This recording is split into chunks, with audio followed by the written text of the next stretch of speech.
Well, first of all, I'd like to thank you guys for having me. I'd like to thank Joseph again, thank Thiglat, Maria. Her vision, helped to make this happen. So what I'm gonna just do today, I'm just gonna go through images that just tells a story. So I'm gonna show each image and then speak on each image and then try to elaborate more because this is so vast, I have to condense it, to break down the symbolism, because again, you remember this is the garment worn by the king at the height of the empire. It was basically, his garment was a combination of religious, like priestly, warrior, and also symbolic to the divinities. So it's like a garment that it's like it embodies, he's a man of wisdom and scholarship, he's a warrior, and he's a religious figure at the same time. So the garment embodies that, all three of those aspects in one garment. And again, this is at the height of the Assyrian Empire. Like I said, he's like a Michael Jordan for your guys' culture. He won all the championships, and then afterwards, nobody else could get those championships anymore. So, just like how Michael Jordan's jersey is synonymous with greatness, this garment is almost similar, basically, if you understand what it means and what's the symbolism that's embodied in it. So what I'm going to do is I'm going to start with how I got involved in exploring Assyrian culture. So for me, I started studying Egyptian civilization around 2007. Well, let me just tell some of my background. So I went to Art and Design High School in New York. I was one of the top artists in the school. Because I was one of the top artists in 2002, my teacher, Miss Winfield, said, hey, we should get Omar to do a commission on behalf of our school. So Russell Simmons of Def Jam Music Group were looking for artists to do a commission for him. So I ended up doing the commission, went to his office in New York, Def Jam offices, his record label. Me and my entire class presented the artwork to him. And that basically got my start. I was 16 years old. He was my first celebrity client. As I said, he had the biggest record label at the time, so I was 16. So Russell Simmons ended up being my first client, my first celebrity client. And after that, that's when I really started to become popular, because like, oh, this guy, everybody in the school knew me after that. They're like, oh, this is the guy that did the celebrity and da-da-da. So after that, I started getting clients. Then around when I was 17, Marvel Comics, because at the time I was doing comic book. So I'm a visual storyteller. That's why I'm just gonna show the images and speak. So with comic books, you're looking at visual storytelling. And when you look at the Assyrian reliefs, it's similar visual storytelling like comic books. So that's why I was mainly drawn to it, because I'm a visual storyteller. I can look at the images and tell what's going on sequentially for beginning, middle, and end. So when I was 17, Joe Quesada, the editor-in-chief at the time of Marvel Comics, wanted to hire me. But because my work was so good at the time, I was only 17. But I didn't take the job because with comic books, you have to stick to the style you're known for. When you get fans in that genre, you have to stick to that same style that they like you for the next 40 years almost. So I noticed my favorite artists from 1995 to the 80s, they're still doing the same style up till 2007. So I'm like, I didn't want to be stuck in the same drawing, getting it colored, publishing, and you have to meet fans, sign autographs for the next 20 years. So I didn't take the job with Marvel. So I graduated high school in 2004, and then 2005, I ended up going to the Fashion Institute of Technology. Semester started in September 2005, but I went to the school 2 months into the semester. So it was around November 2005, which the semester started in September. I'm going in thinking I'm signing up for spring 2006. But I went to the dean, showed him my portfolio. Because my portfolio was so good, the dean said, you know what, kid? We're coming to sign up for next semester, but because you're so good, we're gonna let you in late. So the dean ended up letting me into school almost 2 months late into the semester. So because I was late, he said, let me call one of the professors to catch you up. So he said, Karen, come to my office. So he called one of the professors. This is Omar, he's a talented guy.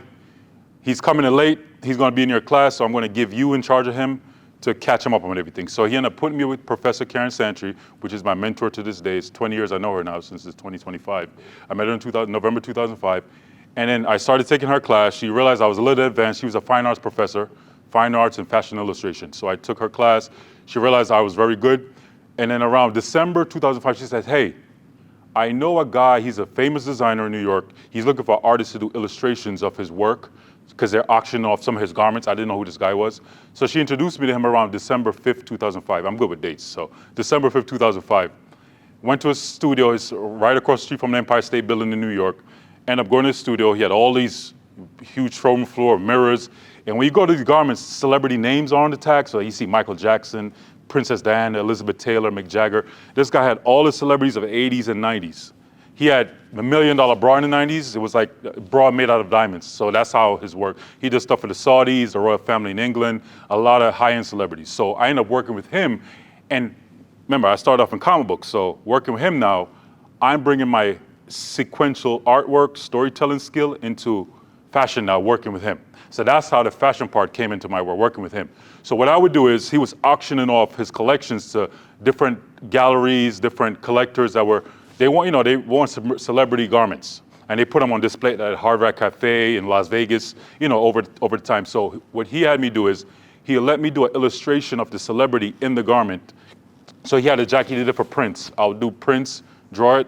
So when they auction off the jacket on the mannequin, my artwork was beside it. So same thing with Bono, Mick Jagger. These are all his clients. I say, if all the names, if you guys ever watch Madonna's Like a Virgin, that's his wedding dress she's wearing. So that's just his work, that's the 80s. So his work has been around for so long. So I ended up working with him from 2005 all the way up to the last project him and I worked on is around 2007. He told me Michael Jackson's team contacted him.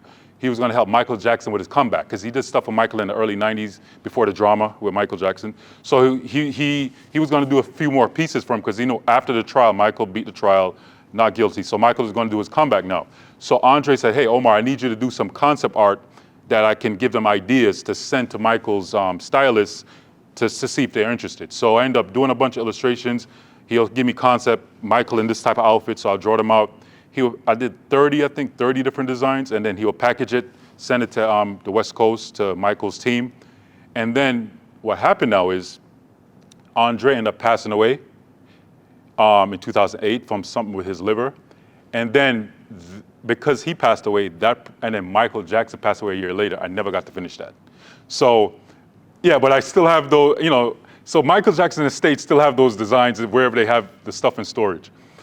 So because of that now, I said I have to focus on my work. So around 2007, I was still in fashion school, FIT, and I was doing fine arts, as I said.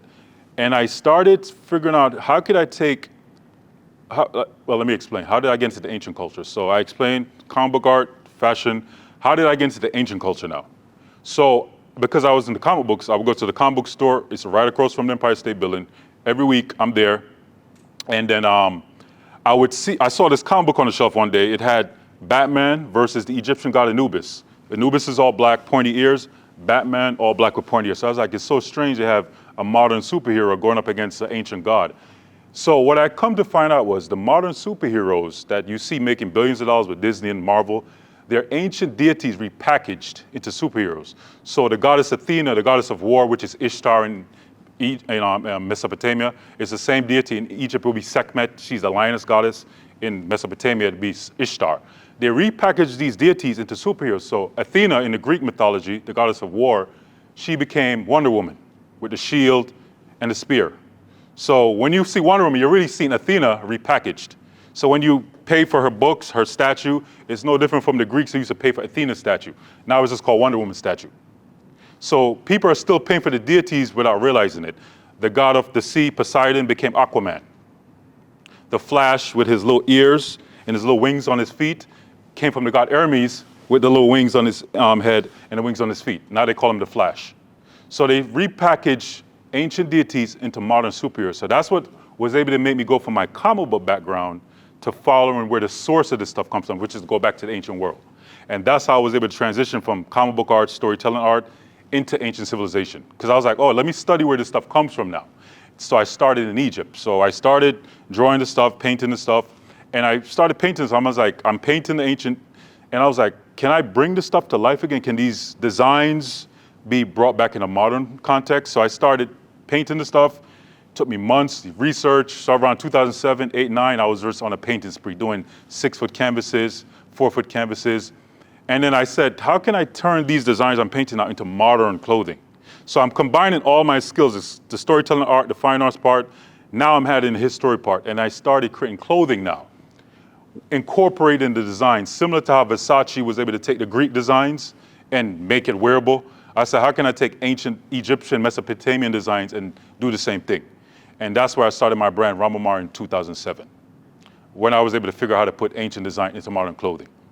So now, I built up the brand, and so what I'm doing is I'm doing a heritage brand where those heritage brand like Hermes, Louis Vuitton takes years to build up. You don't want to go with a hype brand. Hype brands, you create a brand last week, you do a bunch of marketing, it builds up quick, you get a celebrity, but what happened is, because it was prematurely hyped up and everybody bought your stuff, it has no legs on it, so eventually it's going to slowly dwindle back down. When you look at those heritage brands, it takes some time to slowly build up over decades. So now when they're at that level, they can't really drop. They're just up there now. And like Hermes, Gucci, Louis Vuitton, that's why they're there and that's why their prices are so high. And they can never go back down. So I'm going the route where you build up a heritage brand with clients. So when you look at Dior, he started off with couture pieces. So this garment is really, you guys commission a couture piece of your ancestors. Same thing that Dior would have done back in the 60s and the 50s. So what I'll say now is, I was able to get into the Assyrian culture after I studied Egyptian culture. The end of the Egyptian culture, to me, before the Greeks came in, it came when the Assyrians invaded around the 620s BC era. All right, so the reason I got into Assyrian culture, the Nubian pharaoh Taharka ruled Egypt around this time. So I was studying the Nubian pharaoh that took over Egypt. Egypt was in decline. The Nubians were able to take over Egypt because the Egyptians ruled Nubians for 400 years. They colonized Nubia. During that time, the Egyptians taught the Nubians. The Nubians basically updated to Egyptian culture. So when Egyptian culture started going in decline, the Nubians were holding on to what they learned from the Egyptians. So the Nubians were able to take what they learned from Egyptians and then invade Egypt and took over Egypt. So it's almost like you taught your enemy how to invade you in a weird way. Because basically, if you're teaching somebody to be like you, you got to make sure you don't fall off so they don't take you over. So that's basically what happened. The Egyptians taught the Nubians, the Egyptian economy went in decline, and then the Nubians were able to take over Egypt. And during that period, during the 25th dynasty, the Nubian pharaohs went up against the Assyrians. Esarhaddon was the king that they had to go up against at the time. So that's how I was able to first delve into the Assyrian culture. I'm like, who's Esarhaddon? Why are they fighting? So with that now, I had to transition into studying the Assyrian culture.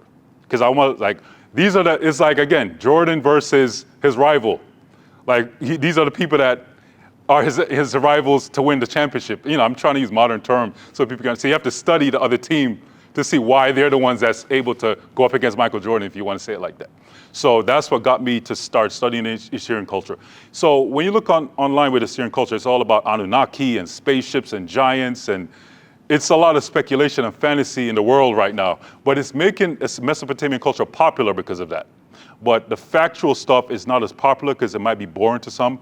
People wanted to be in the fantasy of it was giant humans, spaceships, beings from another planet. You know, so it's entertaining, it sells tickets, it sells lectures and books, because people can't prove this stuff. Because nobody can really prove if it's true or not, so that's why. That's why it's entertaining to people. So, for me, I started studying the culture, and one name kept popping up was Ashurbanipal. When you start researching Assyrian culture, Ashurbanipal's name is the main name you keep seeing popping up over and over. So coincidentally now, fast forwarding, in 2015, the Metropolitan Museum had a show called, it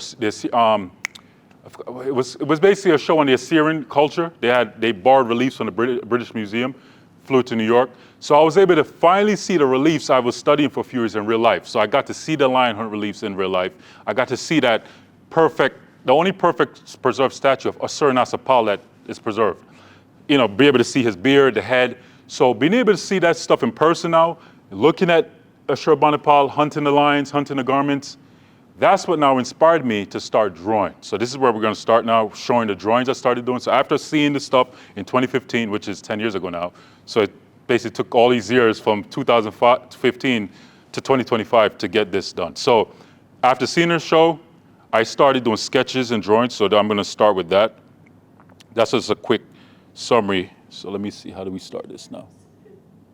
The arrow key should work. Oh, the arrow key? Okay. Okay. Oh, here it comes. So we started right here. So this is the first drawing I started doing. So this is around 2015.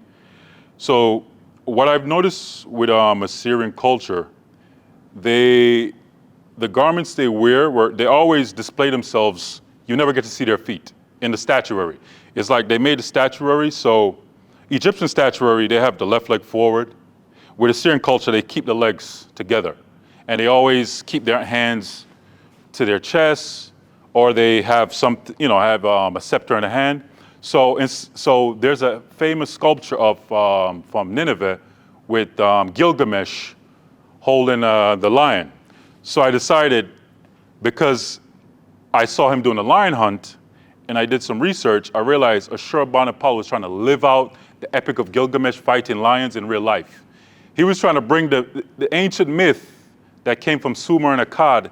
He wanted to live out that in real life. So the lion hunts that all the kings did during that time was a way to live out the Epic of Gilgamesh. They wanted to be the hero king that defended their culture and defended their people.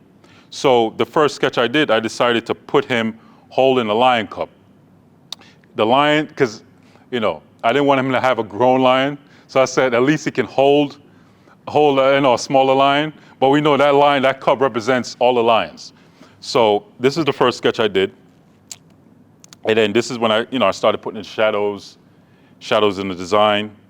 And one thing I did, you guys, your ancestors, they were able to incorporate so much details just on wall reliefs. It's amazing. It's amazing that, like I was saying yesterday, King Ashurbanipal, he was able to be smart enough to allocate tasks to top people. So he makes sure you have to have proper discernment. If you have 500 people, you have to know who to pick. Like, the Chicago Bulls, who you're picking, Dennis Rodman, Scottie Pippen. Like, he knew the right people to pick and put in position. One thing I learned with him, he wasn't on the battlefield like his father. He learned from his father, don't be in the battlefield. So he appointed the top general to fight on his behalf so he could be in the capital in his library. Again, that's a smart move. He didn't have to be in the field to motivate the soldiers. He knew to pick this guy. He's one of my closest aides. He comes from a great family. He's well trained. I'll have him lead my armies. And he picked the right guy because they won all the battles. And he didn't have to be there. He just got reports back that we took this city, and we got this amount of tributes to come back into the empire. So again, that's a smart move. So he's not going to get injured. He's not going to be embarrassed if he lost on the field. If he lost, it was a general that lost. It wasn't the king. If the king was there, we would have definitely won. But the fact that he picked somebody he knew could win his battles for him, that shows he was good at allocating his time to save time for what he wanted to focus on, which was the knowledge and wisdom. So let me go with this. So this is the final drawing that I did. This is a drawing that became very popular online. So this is when I colored it in. So with this, I wanted to emphasize the gold, and I kept everything neutral, the skin and everything, the garment. I just wanted to emphasize the gold in this. So the sword I made gold, all the lotuses I made gold, the cub, and this image ended up spreading a lot online. This is the image that, I'll see people from Australia would ask about this. They're like, are you selling this? Is this on a shirt? So a lot of people started using this. They'll use it without my authorization, but it seemed like your community, people in various parts, end up using this image a lot for whatever they were doing. So this is the image now that would later inspire, Maria to say, hey, you should help us, I'm trying to help my community renovate itself and reborn itself. So she found me through this work, and then Maria was able to convince you guys to help me to get this project started. So this is other drawings I did. This is me studying the crown at the time. This is around 2015. And again, this is after seeing the statue of Ashurbanipal. And I was just, this is me trying to figure out what all this means, all the flowers and his headdress. This is me doing more drawings, studying different, doing more sketches. Because the way I digest information, I have to draw it so it becomes a part of my memory. I can see something, but when I start sketching it, it's like hand memory movements. So because I drew it, I remember it more. And I remember what I saw so I can recall the details. So again, this is just more studies. I do a lot of studies just to get familiar with a particular subject. And again, my subject is just focused on Ashurbanipal. So now, going to the lion hunt now. When you look at the king, his garment has different pieces that have different meaning.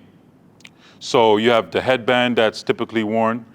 The headband is usually to hold, you guys, they comb the hair down and they will tie the headband down. And then you have the center chest plate. And then and then you have his belt that goes around the waist. I always wonder, I think just like when you're in the gym, you need that gym belt around the waist. I always feel like there's a reason they wear that belt, not around the waist, but they wear it up here. Just like when you're in the gym. Just like today, they know that belt keeps you stable and stronger when you wear it. I have a feeling that's why they kept that belt right there. Somehow it made you stronger. Just like when you're in the gym, to lift heavy weight, you need that belt. So again, the belt almost emphasizes the strength of the king, because again, that belt helps weightlifters lift heavier. So I noticed that the belt is on that same position where gym goers today wear the same belt. So this is my presumption. I don't know if it's true, but I have a feeling the belt is there to keep the spine stiff to do heavy tasks. All right. So this is the first part. So now, what I did is I would go to the British Museum website, and then I would take the high resolution images. And what I would do is I'll trace over the details so I can get all the details in the garment. Again, the richness that was able to be captured is amazing. That it's still preserved to this day. And what's even more fascinating, this stuff was colored. It wasn't just toned, no tone. Everything was brightly colored. Again, after thousands of years, a lot of the pigments fade away, but the stone reliefs are left behind. Same thing in Egypt. All that hieroglyphs are colored. Now we just see it without color. So what you'll notice is at the center of the king's garment, right here, this is the symbol that's at the center of his chest. So it's bringing your eyes to his center of what he wants you to focus on. What's at the center? Just like the superheroes, Batman has his logo, Superman has his logo, Ashurbanipal has his logo at the center of his chest. So the point now is, what is this logo about? So after doing more study, I come to find out that this logo is a miniaturized version of what his predecessor 200 years before, King Ashurbanipal, the tree of life, today that's what they call it. It was behind his throne. So the symbol that was behind the throne of King Ashurbanipal, Ashurbanipal has a miniature version on his garment. So it's the same symbol that the king would have behind him. So when you met the king, you were seeing a giant version at the palace. But now Ashurbanipal shrunk it, the same symbol, and put it as a miniature version. So the same symbol of power that the king wanted you to see when you met him, that tree, now it's the same thing shrunken on Ashurbanipal's garment. So the tree, the sacred tree, is called a gisimaru. That's the Akkadian word for that. It's basically a date palm. And above it, you have Ashur, the symbol of Ashur, the winged deity. And then to either side, you have the king, that's Ashurbanipal on each side, in front of the tree, holding a melulu, these buckets. The buckets he's holding in his hand is called a melulu.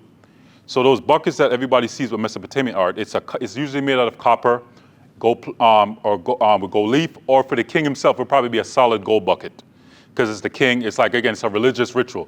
So the art that he's showing, that he's trying to preserve for the future to look at, is a sacred tree, Gisimaru, with Ashur, the creator god. Ashur is like Saint Zeus, or Yahweh, or Allah. It's basically, you guys would call God Ashur. In Egypt is Amun or Amana. So it's basically, one thing I've learned with studying the cultures, you can have Ra in Egypt, Shamash, Apollo, but there's only one sun. So humans fighting over whose name is the best name is really a waste of time. So, so I've come to learn, when you study this, most humans are saying the same thing, but because of features and language change, they think they're saying something different. So, Shamash is better than Ra, but it's really one sun. No sun god is better than the next. It's really one sun in the sky. So I think it's humans not realizing all the deities are almost basically the same, but because we have different facial features in different regions, we want to put our differences on the gods themselves, when it's really, everything is the same. So you have the creator god in Mesopotamia, in Assyria, Ashur, you have the Gisimaru tree, and you have the Melulu buckets. And then, you have the Bandudu buckets. And what's in his hand now, let me see if I can show that part. Hold on. So this is what the chest plate looks like after it was digitized, after I copied it from the reliefs. What I'm gonna get into now is all the symbolism surrounding this. So what I've come to learn with ancient art. The ancients had a way of taking things they could see physically, like architectural motifs, and tries to create symbols of it. So what they would do is, on this row, you have lotuses and lotus buds repeated. That's basically what you have, lotuses and lotus buds. And then in this group, you basically have the top of the date palm trees repeated. And right here, these rings is called palu. So palu is basically a circle of, you'll see the deities holding the circles in their hand. Even the Persians eventually copied it in their Ashura Mazda. You'll see Ashur holding the same ring. So this ring is called a palu. So what this represents, it represents no beginning, no end. It's a circle, a cyclical time. No beginning, no end. So it's like eternity.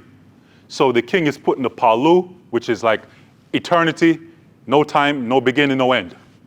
So he's Ashur, he's a king for eternity. From the physical world into the spirit world, he's always going to be a king. Then you have the date palm again, the gisimaru. Then the lotus is called saru. Saru is the Mesopotamian word for lotus. So you have palu, gisimaru, and salu, and then you have ziggurats, ziggurat. Ziggurats, basically it's a silhouette of the pyramidal structures that they will build for each deity. On top of the ziggurats, there will be a chapel with a statue, with priests. They will have a particular statue of a deity, whether it's Ishtar, Nabu, Adad, Ashur. So ziggurats were like churches almost, spread out throughout the country. Each region, like in New York, we have Brooklyn, Queens. When you go to each section of the city, Brooklyn would have one ziggurat, and Brooklyn would be dedicated to Ishtar. So all the land in that region of Brooklyn belongs to Ishtar. So you have to pay taxes. If you live in Brooklyn, you're paying your taxes to the Temple of Ishtar. Then Manhattan would be dedicated to Ashur. Ashur, Manhattan is the financial capital of the world. That's where the banks, the business, billions and trillions of dollars. So his ziggurat would be basically in Wall Street, and it would be the biggest one. So all the ziggurats were set up in different provinces of the country. So Nabu, the god of wisdom, his ziggurat might be in Queens, if you want to put it that way. And all these lands belong to that deity, and the people who live in that borough, they have to allocate taxes to that ziggurat. And then the king now collects all the taxes from all the ziggurat into his capital. It's just like the modern government almost, taking taxes from different states, the government, and use it, yeah. Income taxes from the workers who work the land in that region, the temple collects it, then the money changers will have to report back to the king what was the revenue, and then the king used that now to fund the military, education, build new temples. And they just rinse and repeat that cycle. So this is what the king is incorporating. He's incorporating ziggurats, saru, gisimaru, and palus all within his garment. Again, you have the sacred tree again, you have the king on either side, and you have Ashur. So this is what is encompassed just in the chest plate of his garment. And on either side now, you're seeing bigger versions of the saru plant. I'm sorry, so this one now, this plant, this is a different plant. This is different from the lotus. This plant is the chamomile flower. This is the flower that you always see on the wrists of the kings. Most people don't understand why is a plant so important? Why does, out of every plant, there's thousands of different plants in the world, or just in Iraq. Why is this plant in particular out of all the plants so special? So let me just get into that. So I'm going to get into that plant in a minute, because that's the plant that covers his entire garment. So this is showing Henry Layard. They did a lot of drawings from when they found, so this is my references of copying and studying the details. And when you look at, this is basically them, the British, copying the reliefs. So when you look at the king's belt, you see the moon god, you see Ashur, and the symbol of Ishtar in his belt. And then this is on this you see the armband again. So this is just showing you how the British copied the reliefs. So then 100 and some years later, then I can use the same thing as my reference, just to get accuracy. So this is showing just how accurate, I try to make sure I do the garment. So now, that same plant that I was mentioning here, the chamomile plant, a lot of people drink it today as a chamomile tea. But that plant is a lot of land is spread all over Iraq, especially in the ancient times. So this plant, the reason the king, you're like, why is the king covering his body in this flower? Is he like girly. You know, people think of plants, they think of females. It's feminine, women, beautiful roses and all that stuff. But in Mesopotamia, the plant represented status and power. So the reason this plant, today we know it as a chamomile, what's the word for plant? Is gisu. Gisimaru is the day plant tree, but then just to say a plant is gisu. So this plant, or a gisu, or a flower, the reason this plant was so important, because it took me years to figure it out, because most scholars haven't looked into this part, but once you find out what plant it is, you have to go study the scientific data on this plant, what makes this plant so special. So the reason this plant is special is because when you drink it, it lowers stress and anxiety in the body. So this plant lowers anxiety. When you're fighting, you know, your friend just died, a spear, so you know, people are trying to focus on you know, battle, but then your friend has got an arrow, and your friend that you know for years, he's just a body. So that causes stress, and it might discourage the army from fighting harder. But what this plant does, it lowers stress and anxiety when you ingest it. So what they would do is, the soldiers, when they're on campaign, they would bring a lot of these plants in bags, and then when they take breaks, they would put pots and boil it and put a lot of this plant and then strain it and drink it. So all the soldiers would be gathered around drinking this plant, and what it did, it lowers anxiety. Once it goes in your system, it lowers your stress levels. So you're not as stressed, and you can focus on what the mission is. Even if your friend passed on, if your comrade got killed, you're still focused on moving forward. So this plant is what helped the Assyrian army build an empire. This plant being in their system. Like I was telling Rennie, same thing in Mayan culture. They chew on the cocoa leaf. The cocoa leaf gave them, maybe we get cocaine. But they chew on the leaf, and that leaf made those people work longer and harder. That's how they were able to build those monuments in the Mayan culture. So it shows how plants have an influence of building civilization. So this plant, because this plant helped the army win the wars, it became associated with the goddess of war, Ishtar. So when you see this plant, it's basically linked to the goddess of war, of love, Ishtar. So now, this is now going into the garment. So after studying what type of garment they wore in Mesopotamia, the main fabrics they used were linen and wool. They also, scholars say they also imported cotton from India, because it seems that the Indians grew cotton at the time. So the linen, they said Egypt made the best linen. So at the time, there was a lot of groups that traded, trade routes.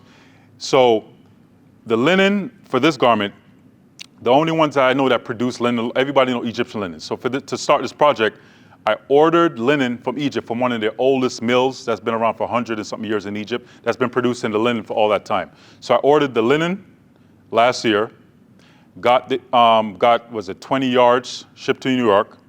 When the linen came, I sent it you guys a sample to get approval just before we start. After that now, when the linen came, the next thing was to put the color into the linen. So that's the original color it came in. And then I dyed it burgundy red. Why burgundy red? So because this particular garment was done for the king as a warrior, he had to be in the arena in front of everybody. The color that they associated with Ishtar in her warrior form, when you look at lions, because her symbol is a lion. If you go to Babylon, you'll see a lion, a flower, a lion, and a flower repeated. So when you look at lions, they're always fighting, they're always hunting, and they're always bloodied. They're always fighting, and if you can go and go, when lions fight, they're bloodied. So that color, that red, represents the warrior. So the king now would dye his garment burgundy red, because white was for the priestly duties. Clean, he had to be purified and clean and white. So when he's doing his priestly duties, he's wearing white with gold embroidery. But when it's time to be a warrior, blood is going to be spilled. So to show that blood, when blood touched linen, the white linen, it turns into a burgundy red. When it dries and days go by, you'll notice the red blood, it turns into a deep, dark burgundy red. So basically, the blood that would be spilled during war, the king dyed it in that burgundy red. So that's the reason for that color for this particular garment. So this is after the garment was dyed. This is my tailor's in New York.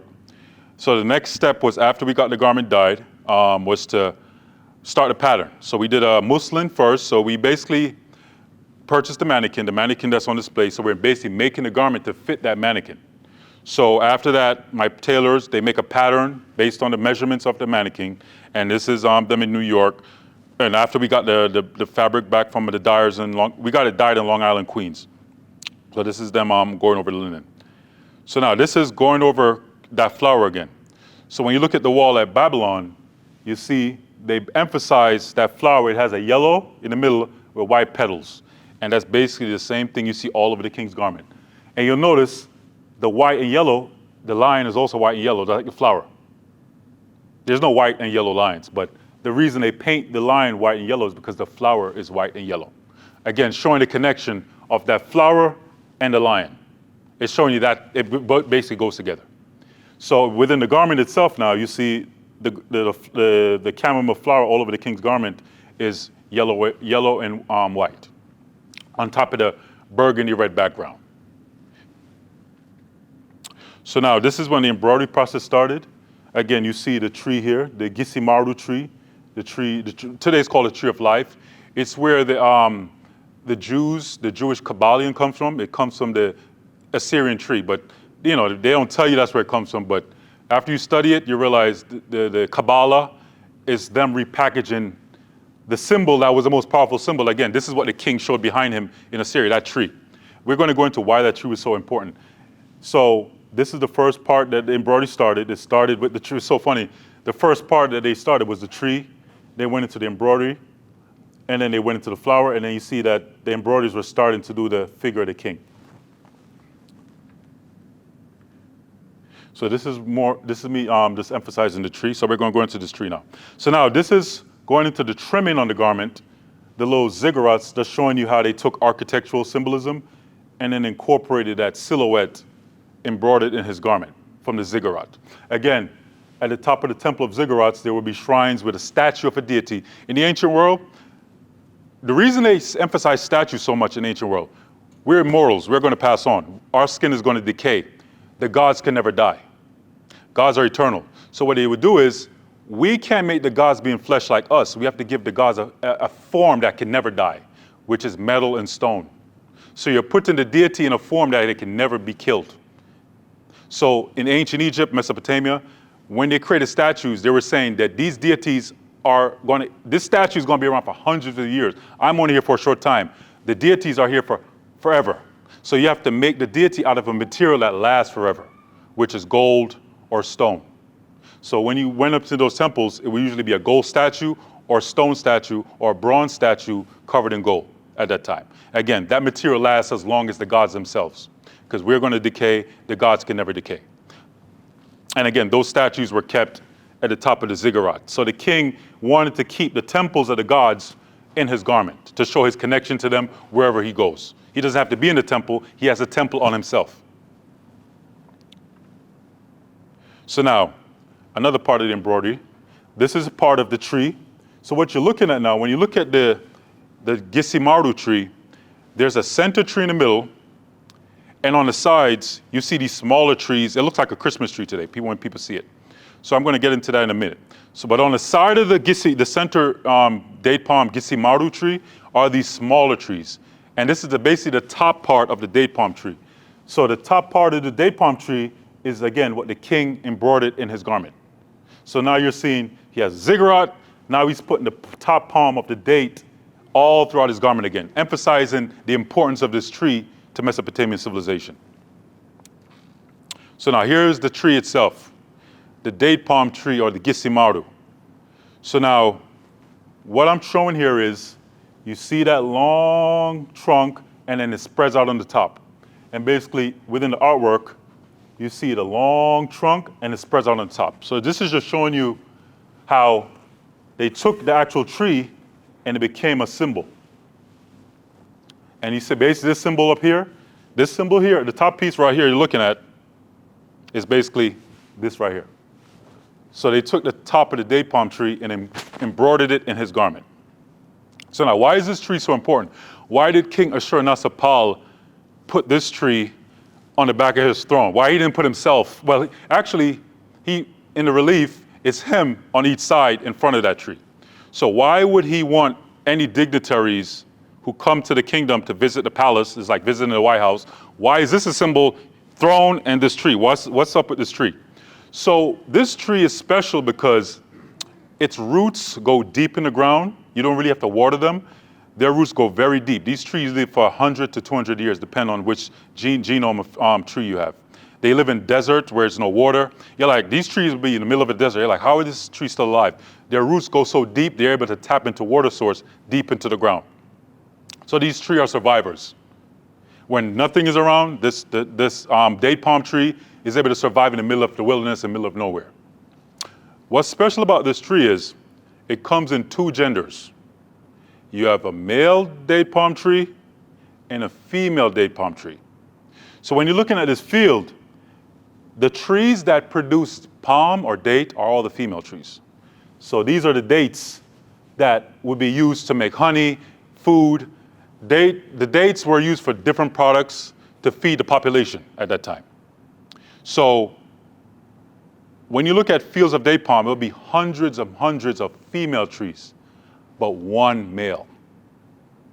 So what you're looking at when you look at the Assyrian art, the male tree now creates pollen. The pollen is basically like the semen or the sperm. So one male tree would fertilize hundreds of female trees. So the one tree that they were emphasizing is the male tree, which represents the king. And then all the trees that surround him are the female trees. So when you look at this now, that's the male tree in the middle, surrounded by all the female trees that's fertilized by the male tree. That's basically what you're looking at, the symbol, when you actually look at what's going on in the symbolism. So one male tree fertilizes hundreds and thousands, and these trees, again, each king will have their own estate, and they will plant their own fields, and the field that they plant today will last till the next king 100 years from now.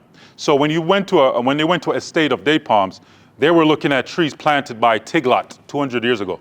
And then the king of this lifetime will plant his tree, and it's supposed to be watered by the future descendants. So these trees connected all the different kings over generations. So when you look at a field of thousands of them, it's successive kings planted during their lifetime, and each king had to add it to the field. And as it expanded, it's amazing when you really think of it. It's almost like, you know, they said you plant a tree, but you'll never live long enough to be under its shade. It's your future people that's going to be under its shade.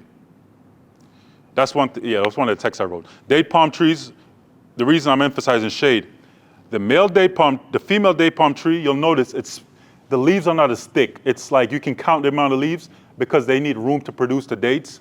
The male tree has no fruit, so his leaves are way bigger. He has way more. So when you're under a male tree, complete shadow, because it's covering you on the shadow. With the female trees, you can still see the sunlight on the floor because it's not as, so the male trees are a thicker mane, if you want to put it that way. They have more branches than compared to the female trees.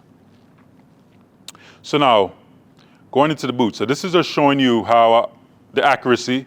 I was able to trace the boot to show the accuracy and just the design. You know, you see the 4 holes here from a wall relief, and then in the actual shoe, you see the same 4 holes today.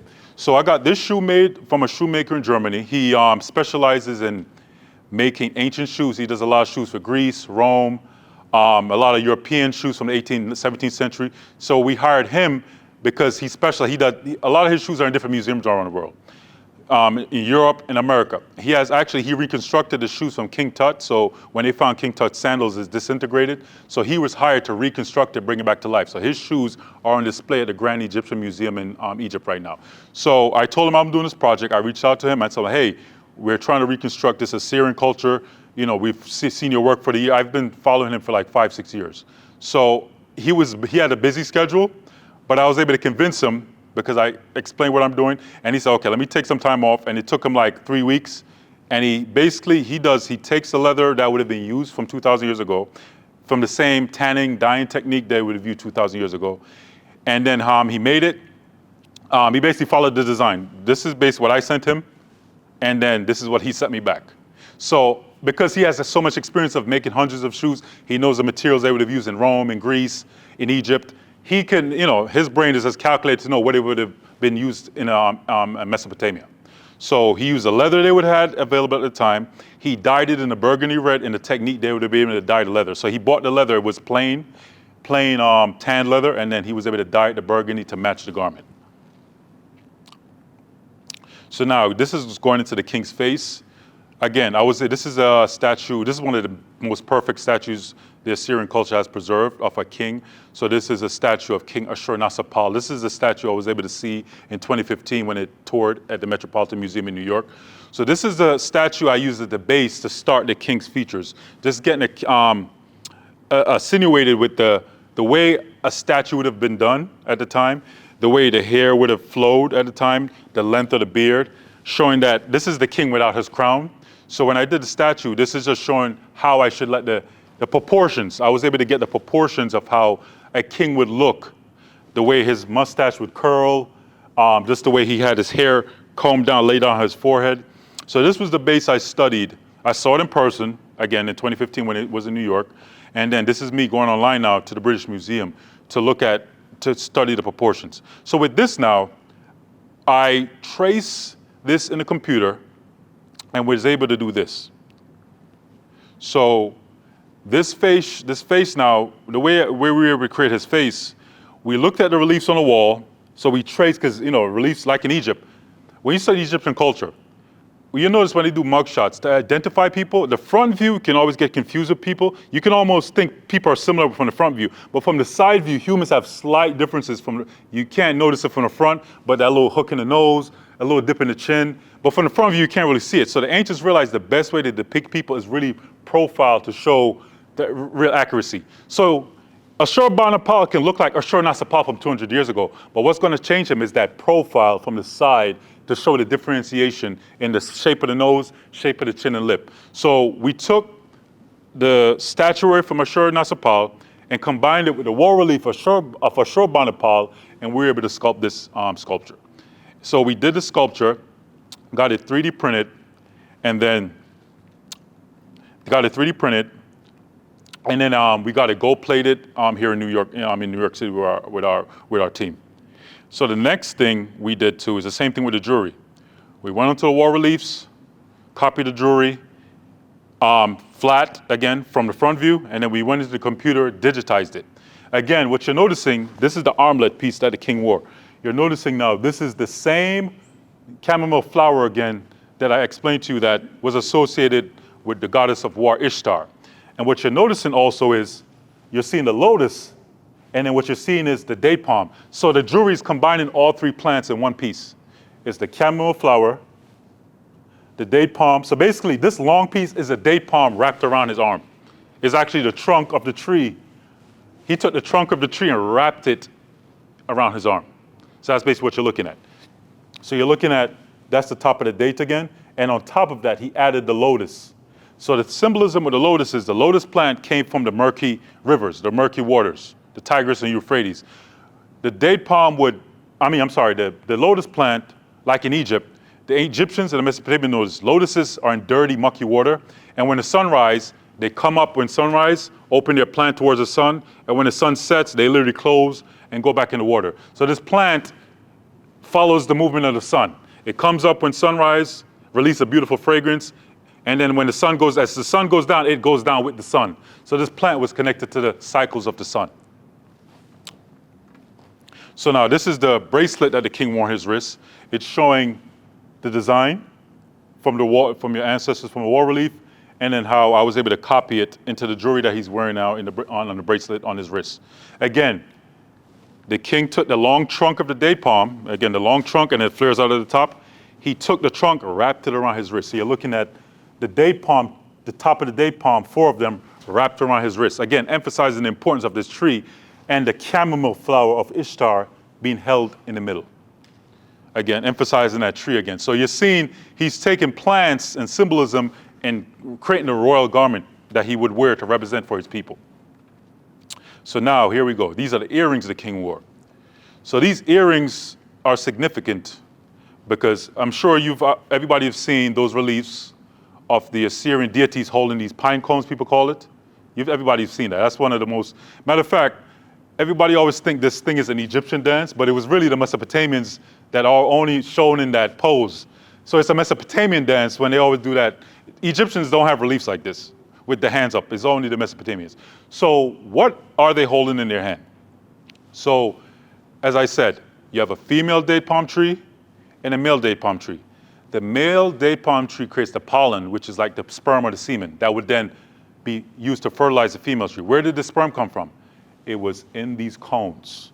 These cones, if you actually, I didn't have a time to put a picture. This is the seed of the male date palm. Within the seed is the pollen. So when you shake it, pollen comes out, little white flakes. So they will take this palm, climb the female tree on a ladder, and then sprinkle the pollen in the female to cross-pollinate. So this was basically the male symbol of fertilizing the female trees. It's called a melulu in Akkadian. So this is the melulu that the king would hold in his hand, and they would also pour a lot of what they will do is they will fill it, because remember, he can't walk around with like 10 of these because it only has a certain amount of pollen. So what they will do is those buckets, the bandudu buckets, they would take 20, 40 of these and sprinkle it till it fills up with pollen. So the bucket is filled with like at least 40, 50 of the pollen that came from one of these cones. And then the king, what they would do now with the ritual, he would dip the melulu in the bucket and then sprinkle it in the female part of the tree, and he'll have priests follow him. He'll go one by one and sprinkle it to fertilize the female trees. So that cone that came from the date palm, the male part of the date palm, because it was his duty as the male to fertilize the females, he then wears that cone as jewelry. So he's wearing the melulu in his ear to represent his connection to the fertility that this plant, the male date palm, does to the female date palms. So now, this is going into the crown. This is the only relief preserved ever of your culture that shows the colors of what the crown was.